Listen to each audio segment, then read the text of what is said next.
I sit here with sadness today to report to you that I'm incredibly disappointed in one of my all-time favorite fighters, my brother, Floyd Money Mayweather. Now, Floyd Mayweather had an exhibition boxing match. And in this boxing match, ladies and gentlemen, chaos broke out. And I'm not talking about legit, bona fide boxing, pure boxing chaos. I'm talking about the kind of stuff that's just embarrassing. You know, a little upside down on some of his taxes and some of his properties. And I guess he needed to come back and fight and take care of that. Well, he got some cheese from that advancement. I'm pretty sure he took care of that. You know, and now he's chilling. Now he's saying to himself, you know, I'm damn 50 years old. I ain't trying to fight. No, I ain't trying to fight. Let's do an exhibition. You know what I mean? Like, this don't even make sense. I want a real fight. So he signed what I signed. He signed a real fight, and I signed a real fight. And he got his advance, so there's no reason to make excuses. Stephen A. Smith strongly criticized Floyd Mayweather Jr., saying that while athletes have every right to make money from their success, the current way Floyd is chasing financial opportunities has raised concerns. Smith suggested that some of Mayweather's recent moves have affected his public image and created heated discussions among boxing fans and analysts. You like to make money. You're never gonna stop making money. Very, very few people on the planet know how to make money like you know how to make money. But some of this stuff has got to stop. Manny Pacquiao stated that he signed the agreement as originally discussed and claimed that Floyd Mayweather Jr. had already received his advance payment. He argued that there was no clear reason for delaying the fight, adding more tension to the ongoing debate surrounding the negotiations between the two boxing legends. Swirling around about you and Mayweather and saying he's going to be an exhibition, you saying it's going to be a fight. And the second part of the question is, how would you face him for the second time after first decision? You know, that's proposed of exhibition that was long time ago, a year after our first fight, but I didn't agree. And then I want a real fight, so he signed what I signed. He signed a real fight, and I signed a real. Tim Bradley suggested that Floyd Mayweather Jr. may be placing financial opportunities ahead of a serious competitive comeback. He argued that Mayweather's recent focus on exhibition bouts gives the impression that money, rather than the desire to compete at the highest level, is the main factor behind his return to the boxing spotlight. Trust me, he's not. But the thing I want to make you guys aware of is that when you get these advancements, you could put a non-refundable tag on these advancements. You can do that. Now, I don't know if Mayweather did that, but you can. You can put a non-refundable attachment on this and be like, all right, hey, I need an advancement for training. I need $3-4 million or whatever for training expenses. And if they agree to say yeah, and he put in a contract that is non-refundable, it's free money. It's basically free money. So we know, Mayweather was, it's been reported, I should say, allegedly, that, he's been, a little upside down on some of his taxes and some of his properties. And I guess he needed. Stephen A. Smith argued that financial motives now seem to play a major role in many of Floyd Mayweather Jr.'s decisions. He suggested that money has become a bigger priority than other aspects of his career, leading many observers to view Mayweather's recent moves more as business decisions rather than purely competitive choices. More credibility in that department. But I don't want to hear a damn word about we don't want to give up something. Zab Judah suggested that the situation may simply be a promotional strategy created to generate more attention around the fight.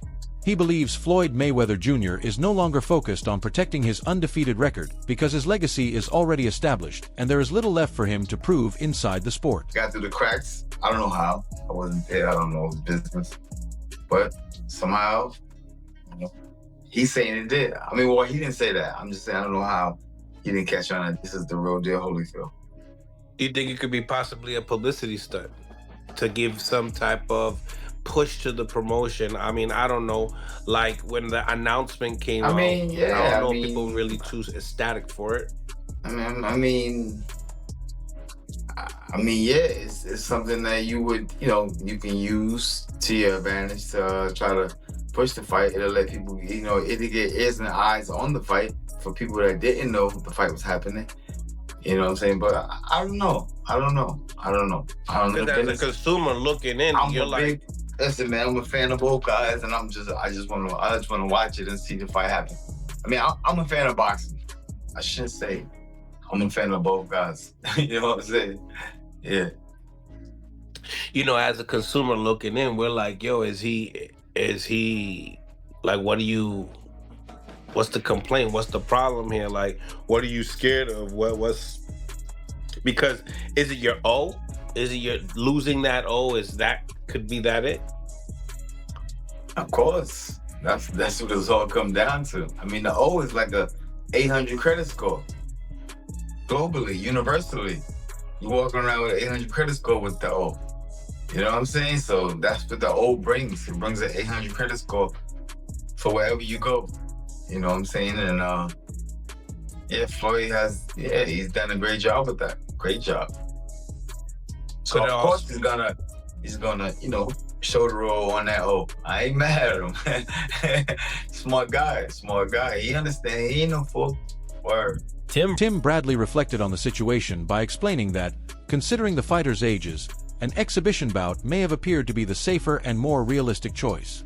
While he recognized that many fans were hoping for a legitimate competitive fight and that working with Floyd Mayweather Jr. came with major expectations, Bradley suggested that personal and business considerations may have played a role in Floyd's decision. I'm damn 50 years old. I ain't trying to fight. No, I ain't trying to fight. Let's do an exhibition. You know what I mean? Like, this don't even make sense. I'm 50, you 46. Bro, let's just be smart and do an exhibition. And I get it. Everybody saying, oh, well, he signed Tim for a real fight and all this stuff. I get it.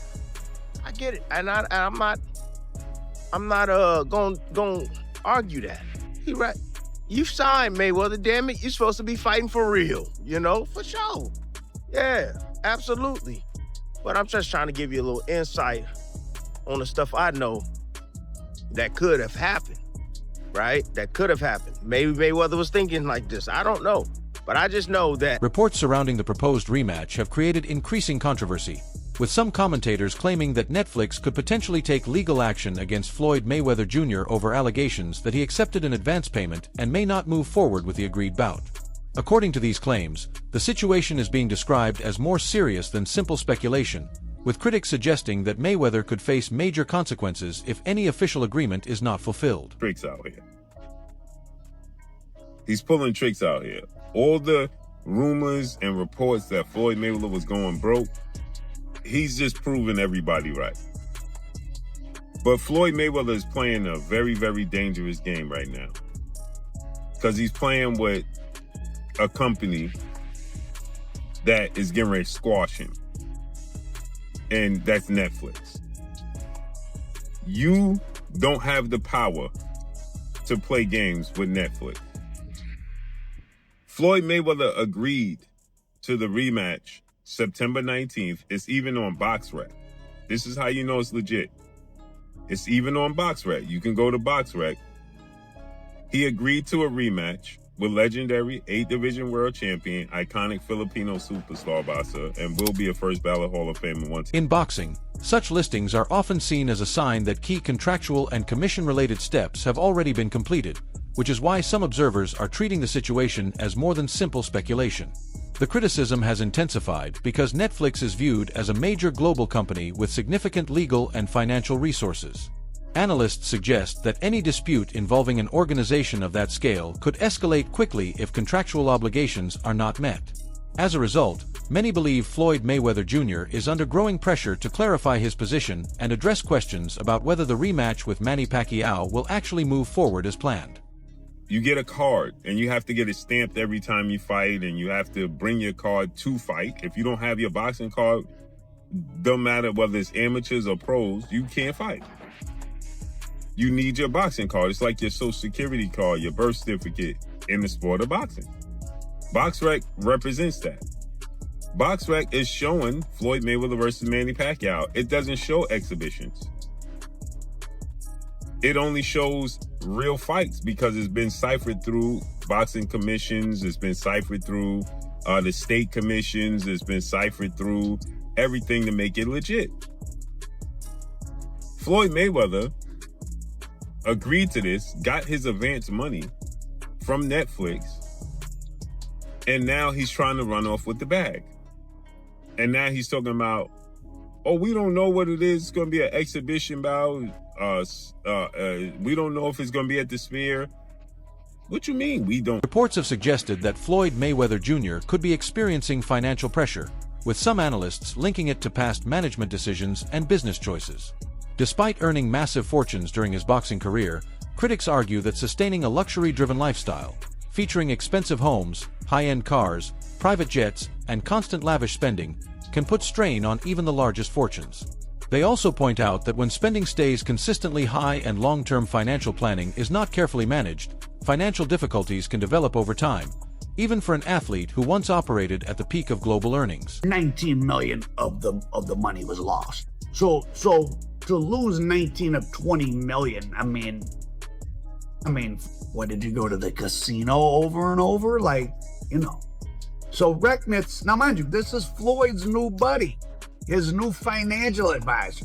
Rechnitz became what prosecutors called, quote, one of the single most important and prolific white-collar cooperating witnesses in the recent history of the Southern District of New York, testifying in multiple federal corruption trials. He claimed to have weekly phone conversations with Mayor de Blasio on his personal cell phone in exchange for campaign contributions. De Blasio, of course, never charged. Now in court, Rechnitz paints himself as a changed man. While living in New York, I felt pressure to become a big shot, he told the judge. Sound familiar with Floyd? Between 2012 and 2014, Floyd Mayweather Jr. cemented his position as one of the highest-earning athletes in the world. His undefeated record, larger-than-life persona, and unmatched ability to attract global attention turned each fight into a major sporting spectacle. Fans weren't just paying to see his boxing skills, they were buying into the entire Mayweather brand and experience. As a result, his bouts consistently produced massive ticket sales and record-breaking pay-per-view revenue, establishing him as a dominant financial force in sports. One of the strongest examples of this earning power was his long-awaited fight with Manny Pacquiao, which went on to become one of the most lucrative events in boxing history. Mayweather get that 6-fight, $250 million contract, but what was unheard of about it, Mayweather got to pick his own opponents and still get paid. Mayweather, the persona he cultivated, whether you like it or not, has sold tickets. He was a big draw. He was the top earning athlete 2012 to 2014. Mayweather did his thing for sure. But in this lawsuit, it is alleged that while Mayweather was paid several $100 million through his different associated, those 6 fights with Showtime, and then he did the Pacquiao, for which he received a $100 million check, but he was supposed to get $200 million. He got a $100 million check, but he was supposed to get.